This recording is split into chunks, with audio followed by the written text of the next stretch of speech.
See on lihtne nipp harjade jaoks.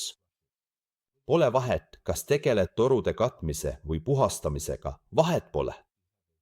Sul on olemas kinnituspolt, mis hoiab harja varre küljes niimoodi. Aga kui see kinnituspolt mingil põhjusel ära kulub, märkad, et vars hakkab küll pöörlema, aga samal ajal ei pruugi hari liikuda. Selle parandamiseks on meil loomulikult olemas asi, mida nimetame harjalukuks. See näeb välja selline. Harjalukk käib ühele poole ja loomulikult paned teisele poole ka harjalukku niimoodi. Ja see takistab harja liikumist. Aga siin on üks väike nipp, mille ma avastasin ja mis on tõesti lahe.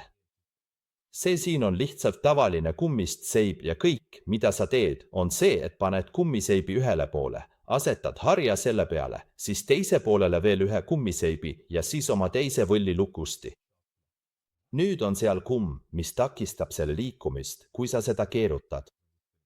Nii et võlli lukustid lukustuvad võllile ja kumm hoiab seda paigal.